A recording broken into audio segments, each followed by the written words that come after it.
Assalamualaikum teman-teman, selamat berjumpa lagi dengan saya Abdul Rahman dan masih tetap di channel Abdul Rahman ya, dan masih tetap juga mengupas tentang seputaran asam lambung, GERD, anxieties, psikosomatis. Nah, di video kesempatan kali ini saya akan membicarakan tentang beban pikiran ya, beban pikiran, sehingga beban pikiran itu ya kita bikin lemas, kita bikin lesu, nggak ada mood sama sekali. Nah itu ya teman-teman ya. Jadi di episode kali ini saya akan membahas tentang beban pikiran kita gitu ya teman-teman ya. Nah itu teman-teman ya. Nah bagi teman-teman yang baru bergabung seperti biasa ya, sebelum kalian bertanya, sebelum kalian sharing dengan saya di kolom komentar, sebaiknya kalian tengok dulu video-video saya yang terlama ya, yang dulu gitu.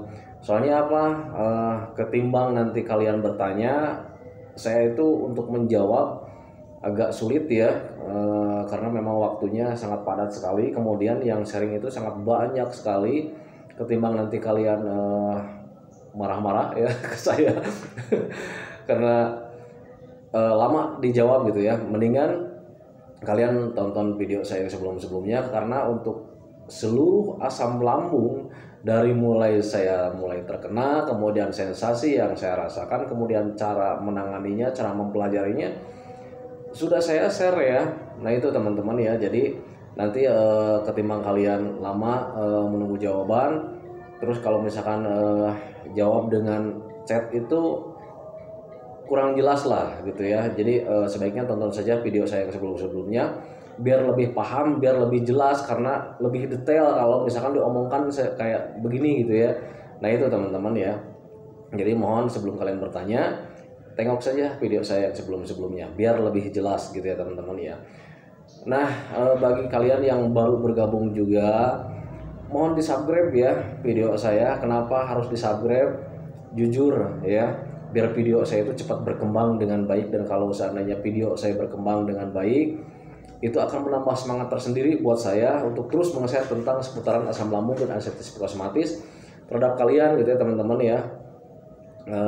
Kemudian ditekan juga tombol loncengnya biar kalian juga dapat notifikasi atau pemberitahuan video saya yang terbaru, karena saya itu akan terus meng-share tentang seputaran asam lambung dan anxieties psikosomatis terhadap kalian dengan tujuan semoga saja menjadi wasilah atau jalan keluar bagi kalian, sehingga kalian itu menjadi lebih baik, bahkan sampai sembuh total ya, amin ya rabbal alamin. Dan dimohon juga bagi kalian yang sekarang sedang mengalami gangguan asam lambung dan anxieties psikosomatis, jangan berhenti melakukan kebaikan terhadap orang lain, karena melakukan kebaikan terhadap orang lain itu merupakan bentuk refleksi buat tubuh kita, bentuk refleksi buat otak kita, pikiran kita ya. Yang saya rasakan waktu itu ketika memberikan sesuatu atau memberikan kebaikan terhadap orang lain, itu ada perasaan nyaman tersendiri lah gitu ya, ada perasaan enak tersendiri di hati yang susah saya jelaskan, pokoknya nyaman lah gitu ya. Nah itu teman-teman ya, jadi lakukan kebaikan terhadap orang lain, bersedekahlah sama orang lain. Saya jamin nanti ada perasaan nyaman di hati Anda, ada perasaan nyaman di pikiran Anda, ada perasaan yang sangat dahsyat sekali. Nah itu teman-teman ya, jadi lakukan saja kebaikan terhadap orang lain, sering-seringlah bersedekah kepada orang lain, karena dengan sedekah tidak akan membuat kalian miskin, saya jamin itu ya. Kalian sering bersedekah, karena kalian sering bersedekah, kalian tidak akan jatuh miskin ya. Tetapi sebaliknya, kalau kalian sering bersedekah, niscaya ya Allah itu akan melipat gandakan sedekah kalian. Kalian akan menjadi orang kaya. Amin ya rabbal alamin. Nah itu teman-teman ya. Nah kalau misalkan untuk melakukan kebaikan itu beragam sekali caranya, banyak sekali caranya ya. Dengan membagikan video seperti ini pun di WA, di Facebook, di Instagram, dan di media sosial yang lainnya, itu merupakan bentuk melakukan kebaikan terhadap orang lain. Karena kenapa? Kalian harus ketahui ya, kalau orang yang terkena gangguan asam lambung dan anxieties psikosomatis itu bukan kalian saja, bukan saya juga ya. banyak sekali di luaran itu yang terkena gangguan asam lambung dan anxiety psikosomatis. Karena kenapa? Karena untuk terkena gangguan asam lambung dan anxiety psikosomatis bisa siapa saja dan mudah terkenanya. Karena kenapa? Karena untuk zaman sekarang pola hidup kita itu sudah nggak teratur ya. Pola hidup manusia sudah tidak teratur. Dari mulai jam istirahat, dari mulai jam makan, dari mulai pola berpikir itu sudah tidak beraturan ya. Dulu ketika zaman dahulu orang terkena gangguan asam lambung dan anxiety psikosomatis sangat jarang sekali. Kenapa seperti itu?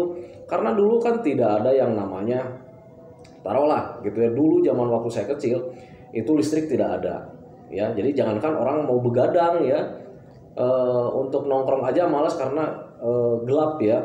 Jadi rata-rata orang zaman dulu itu tidur paling setelah sholat isya langsung tidur gitu ya. Nah itu karena jadi istirahat dia itu terjaga ya. Itu dari mulai pola hidup, pola istirahat terjaganya di situ. Nah sekarang tahu sendiri lah ya. Kita itu kalau misalnya ngerjakan sesuatu ya kadang sampai malam gitu ya, melakukan pekerjaannya itu ya. Kemudian sering begadang. Ya itu ya. Jadi pola istirahatnya itu enggak terjaga dengan baik. Kalau dulu terjaga dengan baik karena memang dulu orang dulu itu melakukan aktivitasnya itu ya udah di stop, kalau udah sampai sore udah stop sampai sore ya. Makan biasa kan zaman orang-orang dulu itu makan paling terakhir itu antara jam 5 sampai jam 6, kemudian setelah sholat isya dia kebanyakannya tertidur ya. Nah itu makanya untuk istirahatnya dia itu cukup ya, mereka itu cukup ya.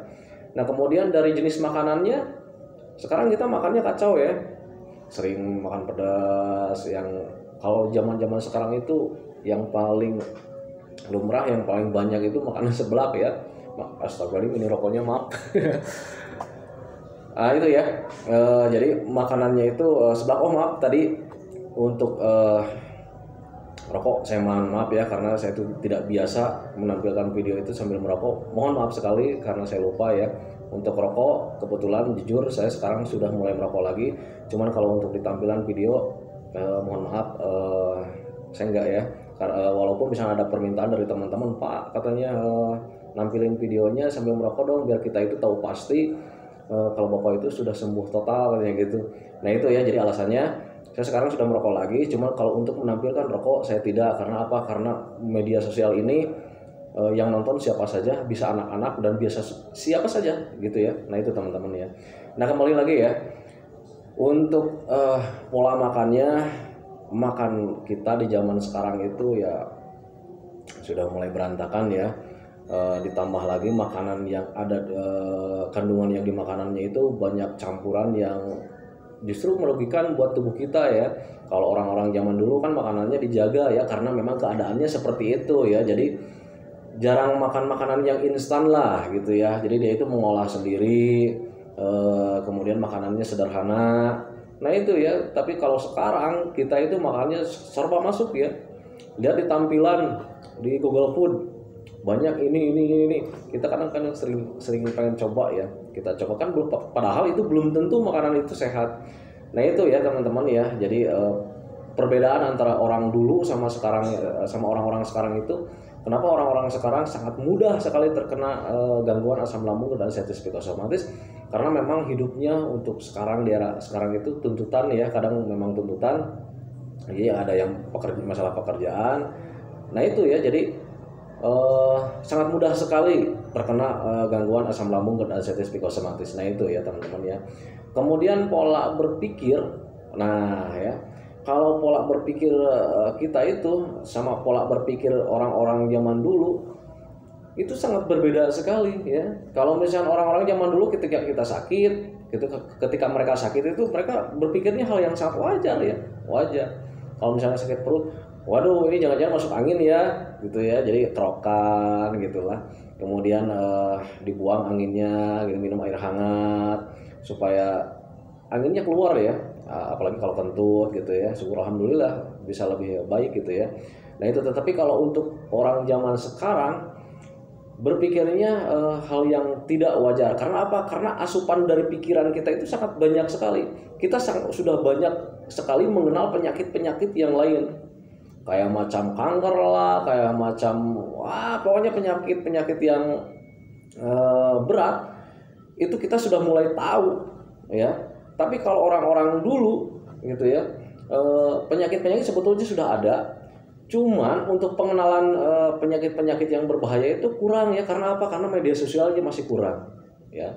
Nah sekarang kita itu di zaman sekarang informasi-informasi tentang penyakit itu cepat masuknya. Karena apa? Karena media sosialnya sangat banyak sekali, dari mulai Facebook, WA, Instagram, YouTube, kemudian sekarang itu banyak aplikasi yang lainnya lagi. Nah itu ya, jadi informasi-informasi itu cepat masuk. Nah sementara ya, ketika kita sedang merasa sakit atau tidak nyaman karena ada informasi seperti itu yang kita menjadi takutkan ya. Akhirnya kita cemas, kita was-was. Nah itu teman-teman ya, makanya ketika ada sensasi apapun sadari saja, ini saya sedang sakit ini loh gitu ya, asal mulanya dari ini loh, tangani saja gitu ya. Nah itu kadang kayak macam mata buram gitu kan. Dulu saya itu sering mengalami waktu terkena gangguan asam lambung dan anestesi psikosomatis, memandang lingkungan sekitar itu kayak macam aneh, kayak macam di dunia mimpi ya. Nah itu ya yang membuat saya takut waktu itu. Saya pikir ini tuh saya tuh masih hidup apa memang sudah meninggal. Waktu itu memang saya juga berpikir ke arah sana ya. Wajar saja, makanya ketika orang sekarang mendapatkan hal seperti itu saya suka tersenyum. Tekankan saja ya, kalian nggak usah khawatir, kalian bakal selamat. Memang rasanya seperti itu, penyakit ini memang rasanya seperti itu ya. Jadi berbeda dengan penyakit yang lain. Nah dulu juga saya begitu, mata buram gitu ya, kadang memandang alam sekitar itu kayak yang aneh ya.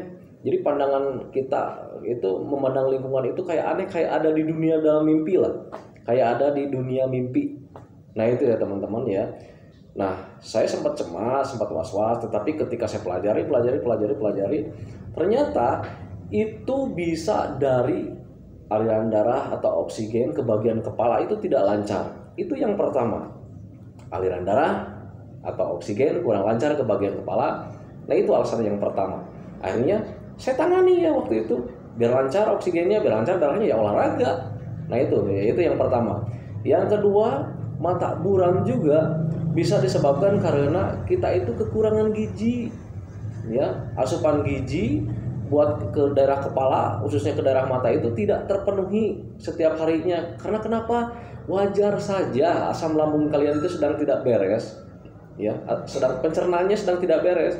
Jadi makanan yang dicerna pun nanti diserapnya oleh usus kita itu tidak sempurna gitu ya. Jadi makan kalian banyak gizinya walaupun kalian makan banyak gizi ya, karena pencernaannya sedang tidak beres, mencernanya, mengolahnya sedang tidak beres. Alhasil nanti ketika diserap sama ususnya pun itu tidak sempurna. Ya sudah pasti ya, kebutuhan gizi untuk seluruh tubuh kita itu setiap harinya tidak terpenuhi.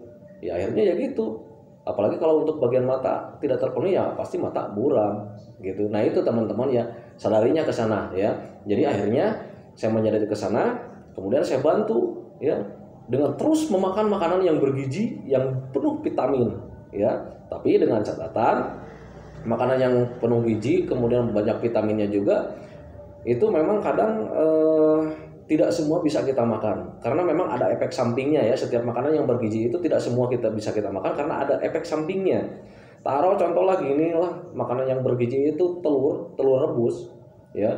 Telur rebus itu apalagi yang bagian kuningnya itu sangat bagus sekali buat orang ya, buat kita itu. Tetapi ketika terkena gangguan asam lambung dan anestesi psikosomatis, hindari saja dulu ya itu. Karena kenapa? Bayangkan saja, logikanya seperti begini ya. Kita itu perut kan sedang kembung nih, banyak gas ya. Ditambah lagi kalau misalnya kita makan kuning telur ya, dan telur itu bisa membuat kita begah. Sekarang lagi begah, ditambah lagi memasukkan makanan yang bisa membuat tambah begah, ya tambah begah aja gitu ya. Nah itu teman-teman ya, apalagi dengan umbi-umbian. Banyak orang yang bertanya ya, Pak, katanya untuk umbi-umbian aman nggak? Sekarang logikanya begini, kita itu sedang kembung ya, sedang begah. Umbi-umbian, kalau makan umbi itu bisa membuat nambah kembung. Bayangkan saja, sekarang nggak makan umbi juga kalian sudah kembung, nggak nyaman, ditambah lagi makan umbi, tambah kembung lah. Nah itu teman-teman ya, jadi sadarinya ke sana. Makanya pelajari biar kalian lebih paham, biar kalian itu tidak berpikir-pikir yang lain ya. Ada sensasi ini, berpikirnya yang lain, tapi berbeda ketika kalian sudah tahu, sudah paham, sudah mempelajari. Ketika ada sensasi pun kalian berpikirnya bukan ke arah yang bahaya, bukan ke arah penyakit yang berbahaya, bukan ke, pikiran ke arah yang mengandai-andai kalian akan mati, bukan ya. Nah itu kenapa saya tekankan, pelajari saja ya tentang asam lambung, kemudian tentang tentang anxiety, kemudian tentang psikosomatis. Cuma 4 hal itu yang saya suruh ya. Kenali saja asam lambung itu seperti apa, GERD seperti apa, anxiety seperti apa, psikosomatis seperti apa. Biar kalian paham, dan kemudian kalau misalnya ada sensasi, nanti kalian tahu ya. Oh ini penyebabnya kekurangan ini. Ya kita harus mengisinya yang itu gitu. Nah itu teman-teman ya, itu maksud saya gitu ya teman-teman ya. Jadi begitu ya. Nah kayak macam ini ya, apa ya, perut kadang sering melilit ya, sering melilit, sakit bener ya rasanya itu dulu itu ya. Dan kebetulan banyak sekali teman yang bertanya tentang perut melilit. Nah itu sudah saya jelaskan ya di video sebelumnya. Perut melilit itu, ini pengalaman saya itu bukan dokter, saya bukan ahli hipnoterapi, saya bukan ahli medis, saya bukan penyakit dalam, bukan ahli penyakit dalam, tetapi saya orang yang pernah mengalami sakit seperti ini gitu ya teman-teman. Makanya ketika saya menangani, dan ternyata alhamdulillah ya lancar gitu ya, alhamdulillah membaik. Tetapi jangan heran kalau misalkan nanti sensasinya datang lagi, ketika tangani hilang lagi, datang lagi, tangani lagi, hilang lagi, terus saja seperti itu. Lambat laun perbaikannya nanti akan ada ya. Kalau misalnya ada orang bertanya, apa kalau misalnya ada sensasi datang kemudian kita tangani sembuh, kemudian nantinya datang lagi kita tangani lagi, atau berarti kalau begitu mah obat bapak, metode bapak tuh nggak manjur. Bukannya nggak manjur ya, bukannya nggak manjur. Sekarang pahaminya begini, kalau misalkan nanti ketika kalian pusing menangani setiap sensasi, terus datang lagi, tangani lagi, kemudian datang lagi, nanti kalau misalkan kalian bingung, jangan-jangan metodenya nggak berhasil. Bukan seperti itu ya. Sadarinya seperti ini, wajar saja kalau seandainya penyakit ini ketika kita tangani kemudian hilang, terus kemudian timbul lagi, wajar saja. Karena apa? Karena gangguan kita itu adanya di bagian dalam ya, adanya di bagian dalam. Sementara bagian dalam itu yang terganggu itu kita pakai setiap hari ya, kita minum pakai, baru membaik sedikit kita makan, kita pakai lagi gitu ya, ada perbaikan lagi sedikit ya, kita ngemil lagi, kita itu kita pakai lagi. Narah ke sana ya. Beda dengan penyakit yang di luar, bukan penyakit yang beda dengan gangguan yang di luar kayak macam gatal gitu ya. Kita olesi saja dengan obat oles ya, atau kita nggak apa-apain juga ya. Itu selang 1 hari 2 hari kita pasti ada perbaikan ya, pasti bakal sembuh. Karena apa? Karena kita tidak pakai ya. Luka luar kita tidak pakai. Jadi sembuhnya bisa 2 hari 3 hari, bahkan paling lama seminggu itu pasti sembuh. Nah itu teman-teman ya. Jadi wajar saja sadarinya ke sana. Kalau misalkan Pak, kalau misalnya sudah ditangani nih, datang lagi, tangani, datang lagi, tangani lagi, datang lagi. Jadi sering timbul kambuh gitulah. Ya, baik, ada perbaikan, kambuh lagi, ada perbaikan, kambuh lagi. Kenapa Pak? Jangan-jangan metodenya nggak berhasil? Bukan nggak berhasil ya. Nah, jadi sadarinya ke sana. Nah itu teman-teman ya. Jadi hal yang sangat wajar saja. Tanamkan saja dalam pikiran kalian. Makanya saya itu di video-video sebelumnya saya tidak henti-hentinya selalu bilang bersabar, bersabar, bersabar ya. Jadi penyakit ini butuh kesabaran yang sangat tinggi sekali. Butuh tekad yang sangat kuat sekali.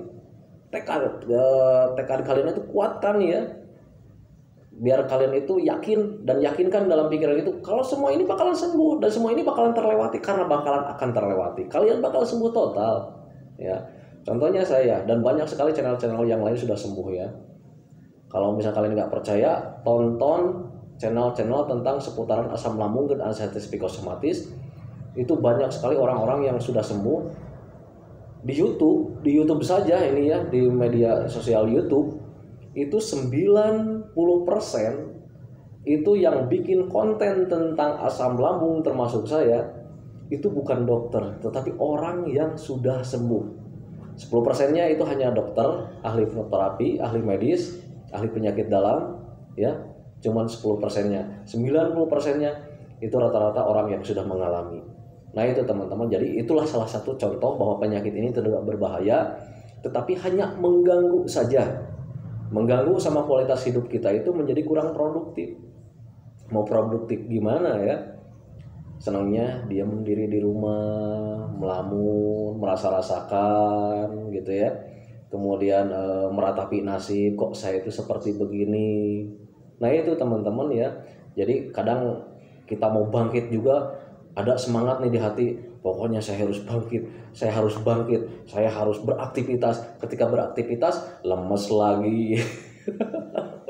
Nggak apa-apa teman, wajar saja. Sadarinya kalian mudah lemas ya karena energi kalian itu tidak 100%. Jadi setiap harinya itu ya cuman paling sekitar 40%, 50%. Dan bayangkan saja kalau tenaganya 40%, 50% kita pakai aktivitas, jangankan untuk beraktivitas yang berat, pakai jalan saja kita tidak mampu, mudah lelah.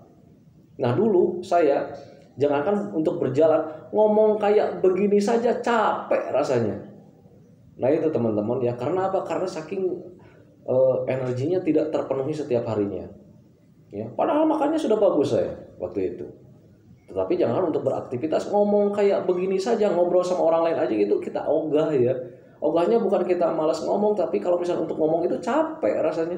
Jadi jangan untuk beraktivitas ngomong aja kita capek. Saya capek waktu itu. Tetapi saya sadari waktu itu saya tidak cemaskan karena saya sudah mulai paham, saya sudah mulai mengerti dengan keadaan seperti ini.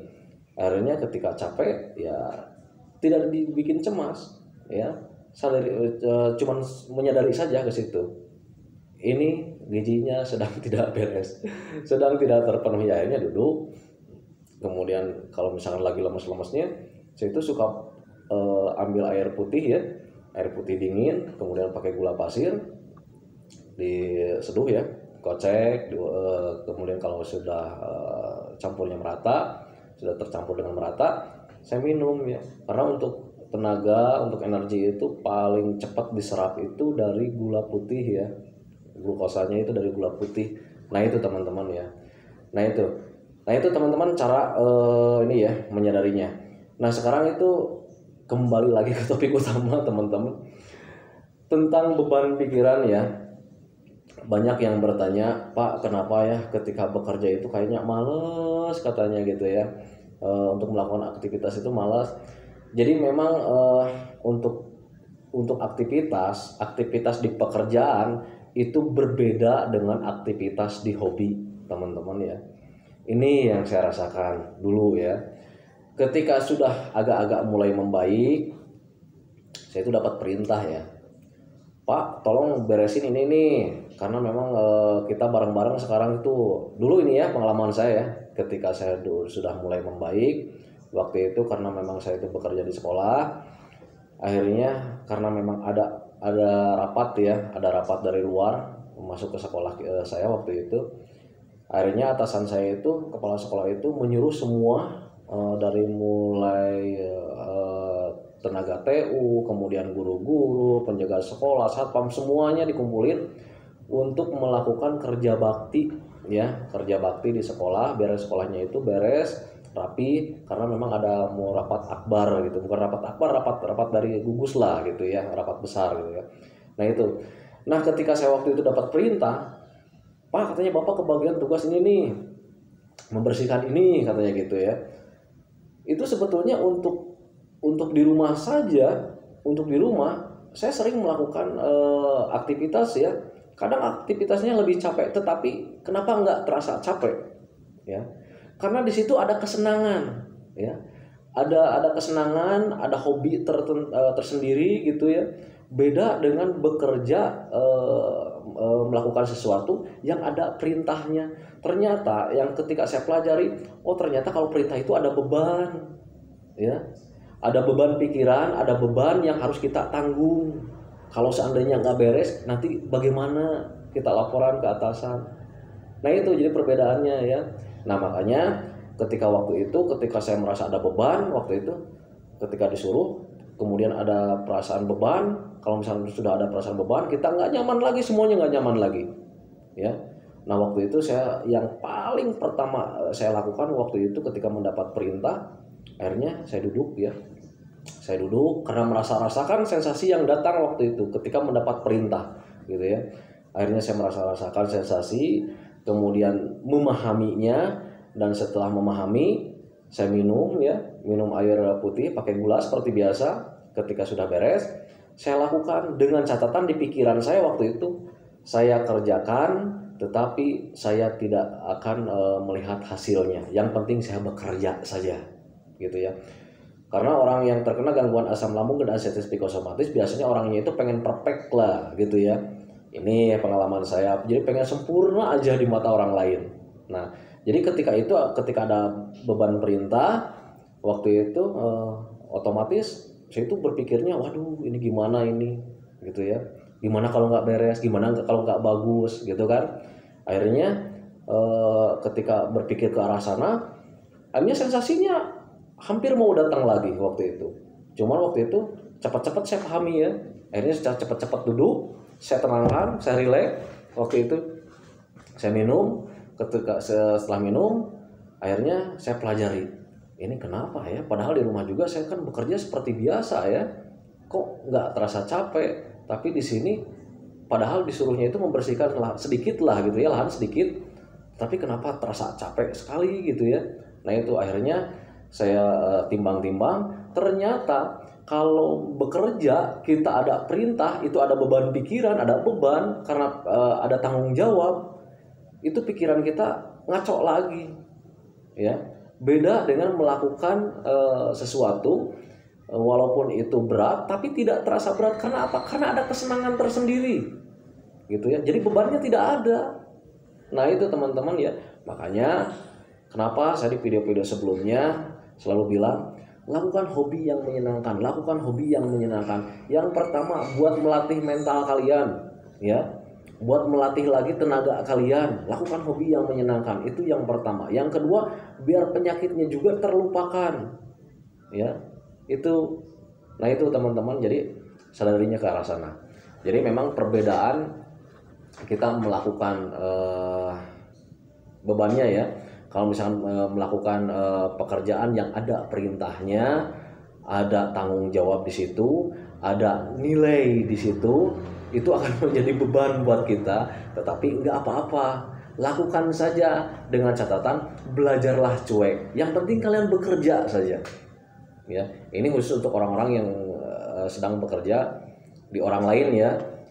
Atau misalkan bekerja di kedinasan atau bekerja di majikan, gitu ya. Nah itu teman-teman, ya. Jadi kalau seandainya kalian dapat perintah, lakukan saja, ya. Tetapi tetapi yang paling diutamakan, kalian jangan melihat hasilnya, jangan pengen perfect, jangan pengen sempurna. Semampunya aja, belajar masa bodoh. Yang penting lakukan saja, ya. Jangan berpikir nanti hasilnya mau kayak gimana, jangan, ya. Nah itu nanti kalau misalnya kita berpikir hasilnya, aduh ini hasilnya gimana, kita nih sedang sakit nih, ya, sedang nggak nyaman, tetapi saya disuruh melakukan ini, nanti hasilnya gimana, nggak usah, ya. Lakukan saja. Mengenai bagus dan tidaknya masa bodoh, yang penting kalian membaik saja. Nah itu teman-teman, ya. Beda dengan melakukan hobi. Kalau misalnya melakukan hobi, walaupun kalian capek, walaupun memerlukan tenaga yang banyak, walaupun memerlukan waktu yang banyak, tetapi itu tidak akan membuat kalian capek, tidak akan membuat kalian lelah. Karena apa? Karena ada kesenangan tersendiri lah, gitu ya. Nah itu perbedaannya. Jadi perbedaan beban pikiran itu salah satu contoh beban pikiran. Nah gitu teman-teman, ya. Jadi membedakan beban pikiran masalah pekerjaan dan beban pikiran masalah kesenangan. Perbedaannya ke arah sana. Nah itu teman-teman, ya. Jadi makanya saya di video-video sebelumnya, lakukan hobi yang menyenangkan, biar kalian itu bisa terlatih semuanya, ya. Dan yang paling utama, penyakit kita itu terlupakan. Karena sepengalaman saya, penyakit yang gangguan yang kita alami itu sembuhnya dengan terlupakan. Makanya kalau misalnya ditanya, banyak sekali orang yang bertanya, Pak, Bapak sembuhnya sudah berapa lama dan kapan mulai sembuhnya? Itu saya tidak tahu, sama sekali tidak tahu.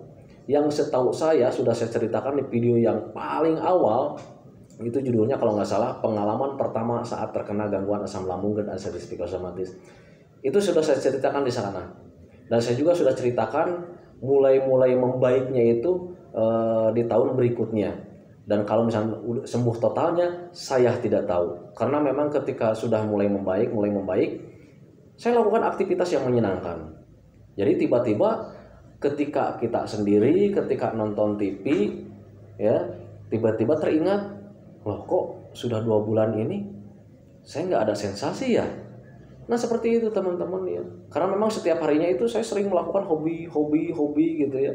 Akhirnya yang dulu ketika malam hari, ketika duduk sendiri atau siang hari atau pagi hari, ketika duduk, dulunya kan sering memikirkan tentang penyakit gitu ya, tentang sensasi.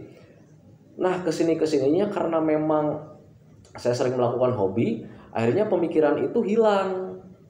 Jadi pemikirannya itu tergantikan dengan hobi. Kalau misalnya lagi duduk ini, duh besok saya mau melakukan apa ya? Kalau saya nih, salah satu contoh biarin ya. Ini contoh saya karena saya itu hobinya mancing. Nah, ketika sudah mulai membaik, ketika lagi sendiri itu berpikirnya bukan penyakit ya, tetapi berpikir tentang mancing. Waduh, besok mancing kemana nih? Di kolam ini nggak rame. Di kolam ini nggak rame. Mancing kemana ya? Oh, mancing ke sana. Telepon temen. Nah itu ya. Jadi pemikiran tentang penyakit itu hilang dengan sendirinya. Nah itu teman-teman, kenapa saya selalu bilang lakukan hobi yang menyenangkan. Dan bagi perempuan, kalau misalkan hobinya hobi perempuan apa, lakukan saja, nggak apa-apa, lakukan saja hobinya ya, jangan peduli dengan siapapun ya. Dulu juga saya begitu. Kalau misalkan istri, karena memang untuk sebelum terkena gangguan asam lambung dan ulcerative psoriasis, kalau saya mancing itu istri saya suka ngomel ya. Suka ngomel kadang kalau misalkan dulu nih, ketika misalkan pulang jam 11 malam atau jam 12 malam, kadang saya tuh pulang tuh sampai jam 2 subuh ya, waktu itu ya sebelum terkena gangguan asam lambung. Kadang istri suka ngomel, udahlah katanya, kalau misalnya mau pergi mancing lain kali bawa tikar sama bantalnya katanya gitu, kalau mau ganti kakaknya katanya, Roba mau misalnya mancing ke daerah mana, ganti kakaknya katanya gitu biar netep di sana. Dulu seperti itu. Nah ketika sudah mulai membaik dari asam lambung, waktu itu saya ketika terkena saya berhenti mancing. Nah ketika sudah mulai membaik, saya melakukan hobi mancing lagi. Bahkan istri pun suka ngomel ya. Nah kalau dulu itu ngomel karena memang saya tidak ada di rumah. Nah kalau sekarang itu ngomelnya itu karena dia itu khawatir ya, khawatir tentang kesehatan kita, khawatir dengan keadaan kita, takutnya kembali lagi ke kita yang dulu bukan mengidap ya, terkena gangguan asam lambung gitu ya. Nah itu makanya sekarang juga istri itu kembali lagi jadi rewel lagi. Tetapi karena memang untuk apa ya, biar kita itu tambah normal lagi, kembali lagi kayak dulu, saya mulai udah nggak peduli lagi gitu ya. Cuman saya terangkan ke istri juga, aduh bu, gini bu, gitu. Jadi ada alasan tertentu lah, ada alasan yang mudah dan jelas untuk dipahami, gitu ya. Makanya lakukan hobi yang menyenangkan gitu ya. Kalau misalkan lawan jenis kita komplain, terangkan saja dengan baik, ya. Nah itu teman-teman ya. Jadi lakukan hobi yang menyenangkan. Nah itu teman-teman video dari saya tentang seputaran beban pikiran. Jadi perbedaannya di situ ya. Kalau misalkan kita melakukan pekerjaan itu kenapa sangat capek sekali, malas ya, karena memang di situ ada beban yang harus kita pertanggungjawabkan. Beda dengan bekerja tetapi menyenangkan, apalagi melakukan hobi, walaupun kita waktunya tersita, walaupun tenaganya tersita juga, itu kita tidak merasa lelah, tetapi karena ada kesenangan tersendiri. Nah itu teman-teman ya, jadi pahaminya ke arah sana. Nah untuk teman-teman yang masih bingung karena memang orang yang terkena gangguan asam lambung dan ulcerative psoriasis ini sekarang itu masih bertambah terus, akhirnya Tetapi nggak apa-apa lah ya. Semoga saja video ini menjadi lahan ibadah buat kita semua.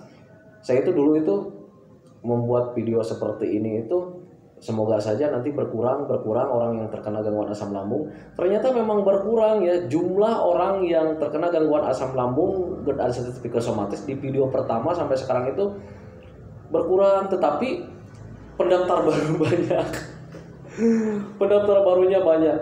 Saya kalau misalnya sering baca di kolom komentar, waduh ini nggak kenal nih. Ternyata saya lihat-lihat di kolom komentar yang lain, oh ternyata ini yang baru ya. Apalagi kalau misalnya di WA itu sudah jelas ya, sudah ketahuan kalau misalkan orang yang sudah biasa sharing dengan saya itu pasti ada namanya asam lambung berapa gitu ya. Nah kalau misalnya tidak ada namanya, datang assalamualaikum Pak, ya. Apa benar ini namanya Abdul Rahman? Orang itu sangat banyak sekali pendaftar baru, bukan pendaftar ya, orang yang sharing baru, berarti itu baru mengalaminya. Yang sudah sembuh sekarang sudah mulai membaik, makanya ketika dia, apalagi yang di WA itu sangat kekontrol sekali ya. Saya suka lihat-lihat lagi chattingan, ternyata si urutan nomor ini tuh udah nggak bertanya lagi nih, gitu ya, udah beberapa bulan nggak bertanya lagi. Saya suka telepon ya. Gimana sekarang keadaannya? Aduh katanya Pak, alhamdulillah sudah sembuh, saya sudah beraktivitas lagi. Nah intinya sudah sembuh aja. Nah kalau misalkan sudah ada keterangan seperti itu, untuk biar memori HP saya tidak meledak ya, makanya suka saya hapus gitu.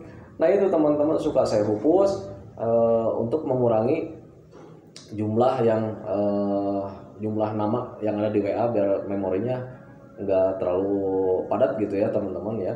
Nah ternyata orang yang sudah sembuh itu sekarang itu sudah banyak, sudah mulai berangsur ya, sudah mulai banyak, sudah mulai saya hapus orang-orangnya gitu ya di WA. Sekarang itu setiap harinya malah nambah lagi. Aduh. Berarti nah itu ya.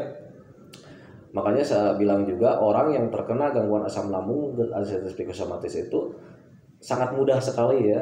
Jadi sangat mudah sekali mengganggu orang yang sehat selama orang sehat itu tidak menjaga 3P-nya. Pola makannya tidak dijaga, pola hidupnya tidak dijaga, kemudian pola berpikirnya tidak dijaga. Siapapun itu, pangkatnya apapun, umurnya berapapun, sejago apapun, kalau misalkan dia melanggar 3P-nya, itu saya jamin ya pasti terkena gangguan asam lambung dan ulcerative psikosomatis. Nah itu teman-teman ya, makanya kalian mulai sekarang jaga pola makannya ya. 3P-nya jaga pola makannya, dari mulai jam makannya dijaga, kemudian jenis makanannya dijaga. Jadi jangan mengandalkan hobi, mengandalkannya itu berdasarkan kebutuhan kita ya. Jadi kalau misalkan ini makanan nih nggak enak nih, saya nggak seneng, tetapi saya butuh ya, makan aja. Beda dengan misalkan ini nih makanan enak nih gitu ya, ini hobi saya karena kalau misalkan makan ini, waduh enaknya minta ampun gitu ya. Kalau misalkan itu bisa mengganggu, bisa merugikan tubuh kalian, jangan dikonsumsi. Nah itu teman-teman ya. Jadi jaga jenis makanannya, sampai jam makannya dijaga. Kemudian minumnya juga dijaga, minimal 8 gelas dalam sehari. Kenapa seperti itu? Sebetulnya untuk minum itu disesuaikan dengan berat badan, tetapi biar kalian bingung cara mengukurnya seperti apa, ya sudahlah, minumnya 8 gelas aja minimal gitu ya. Karena untuk minum itu tidak ada efek sampingnya. Efek samping sebetulnya ada, tetapi tidak terlalu besar ya. Efek sampingnya kalau terlalu banyak minum, paling ya cuman banyak kencing lah ya. Tetapi untuk banyak kencing itu sangat bagus sekali untuk mendetok racun-racun yang ada dalam tubuh kita. Nah itu teman-teman ya. Kemudian jaga juga pola hidupnya, hiduplah kalian yang secara orang-orang sehat gitu ya teman-teman ya. Hindari begadang ya, kemudian hindari bekerja di malam hari gitu ya. Tetapi kalau misalkan Pak saya itu kan bekerjanya di pabrikan, ada shift malamnya, yang penting disesuaikan saja ya. Yang penting disesuaikan saja. Jadi kalau misalkan minimal itu dalam satu hari satu malam itu orang itu tidur itu 8 jam. Tetapi kalau orang yang bekerjanya di siang hari, usahain tidur di malam hari itu full ya 8 jam gitu ya. Nah itu teman-teman ya. Kemudian menjaga pola hidup itu selain daripada istirahat, geraknya juga kita jaga ya. Jadi minimal kita itu olahraga 30 menit dalam sehari. Tapi Pak, kan Pak saya itu sudah bekerja, sudah banyak bergerak gitu ya. Itu berbeda dengan olahraga, karena kalau yang dinamakan olahraga itu ada ukuran pacuan jantung gitu ya teman-teman ya. Ya kita jalan olahraga, misalkan olahraga, Pak saya itu jangankan untuk olahraga, untuk beraktivitas saja itu saya udah capek katanya gitu kan, mencuci piring katanya gitu kan. Olahraga dengan bekerja seperti itu berbeda teman-teman ya. Kalau misalkan olahraga yang baik dan benar itu ada pacuan jantung tertentu gitu ya, detakan jantungnya itu bisa bermain gitu. Beda dengan bekerja seperti biasa, aktivitas biasa. Nah itu teman-teman ya. Kemudian lakukan juga banyak berjemur, karena dalam tubuh kita itu sebetulnya udah ada vitamin D-nya, tetapi belum berbentuk vitamin D. Nah untuk membantu membentuk vitamin D-nya, biar vitamin D-nya itu terbentuk dalam tubuh kita itu, lakukan berjemur gitu ya. Sering berjemur aja setiap hari, karena untuk vitamin D itu sangat bagus sekali ya untuk membantu pemulihan. Nah itu teman-teman ya. Kemudian apalagi ya, kemudian pola berpikir. Nah pola berpikir, kalian harus berpikirlah positif, jangan berpikir negatif. Maksudnya ketika ada sensasi, pikirannya jangan kemana-mana, jangan ke arah yang berbahaya, sadari saja ya. Makanya pelajari tentang asam lambung dan anestesi psikosomatis biar kalian menyadarinya gitu ya teman-teman ya. Karena kalau misalnya tidak mempelajari, kalian nanti tidak akan menyadari ke arah yang positif. Nantinya kalian kalau misalnya tidak mempelajari, nanti kalian akan berpikirnya berandai-andai gitu ya, jangan-jangan. Nah itu yang harus dihindari. Nah itu teman-teman, karena durasinya terlalu panjang, saya hentikanlah. Sebetulnya masih banyak sih ya yang ingin diomongkan gitu ya. Ini ada sekarang itu yang dari Malaysia itu tambah banyak ya, yang dari Malaysia itu tambah banyak, cuman saya lupa namanya itu apa ya. Ada lah salah satunya Bang Topan kalau nggak salah. Salam Bang Topan, Anda di Malaysia, semoga kalian bukan kalian ya, semoga Anda cepat sembuh. Sebetulnya untuk yang di Malaysia itu sangat banyak, cuma saya lupa lagi nama-namanya, nggak ditulis ya. Tetapi karena untuk Bang Topan itu, karena sebelum membuat video ini saya sempat baca dulu dari Bang Topan, katanya hadir, selamat, salam kenal katanya dari Malaysia katanya gitu. Salam juga ya, selamat kenal juga Bang Topan. Kalau seandainya Bang Topan sedang terkena gangguan asam lambung dan anestesi psikosomatis, dan juga termasuk kalian juga yang sekarang sedang menonton, saya doakan kalian itu semoga cepat membaik ya, semoga cepat membaik, semoga cepat kembali lagi seperti dulu, semoga cepat sembuh total, biar kalian itu hidupnya itu normal lagi, sempurna lagi. Dan ingat, kalau misalnya kalian sudah sempurna, ingatlah ya, beribadahlah sama Allah Subhanahu wa taala, perbaiki iman kalian. Kalau misalnya kalian merasa sekarang itu tidak beriman, mungkin penyakit ini teguran dari Allah Subhanahu wa taala ya. Kalau dulu misalkan disuruh melakukan kebaikan sama orang lain, itu bahkan sama keluarga juga kita ogah, mungkin sekarang itu ditegur sama Allah dengan cara seperti ini biar kalian itu menjadi lebih baik. Nah itu teman-teman ya, makanya lakukan kebaikan terhadap orang lain, belajar bersyukur, ikuti perintah Allah, kemudian sering bersedekah, karena sedekah itu tidak akan membuat kalian miskin. Nah itu teman-teman ya. Nanti kalau misalnya kalian sudah melakukan kebaikan, saya jamin nanti ada perasaan tersendiri lah, ada perasaan nyaman tersendiri, ada perasaan enak tersendiri yang susah saya jelaskan. Anda nanti akan merasakannya sendiri ya. Kalau nggak percaya, lakukan saja. Nanti kalau misalkan ada perasaan yang enak, jangan heran, itu maksud saya yang susah saya jelaskan. Nah itu teman-teman ya. Nah itu teman-teman, itu Bang Topan ya. Salam kenal Bang Topan dari Malaysia. Semoga abang cepat membaik, cepat sembuh total, dan termasuk kalian juga yang ada di Indonesia, pokoknya seluruh dunia yang terkena gangguan asam lambung dan anestesi psikosomatis, siapapun saya doakan cepat membaik, cepat sembuh total. Amin ya rabbal alamin. Assalamualaikum warahmatullahi wabarakatuh.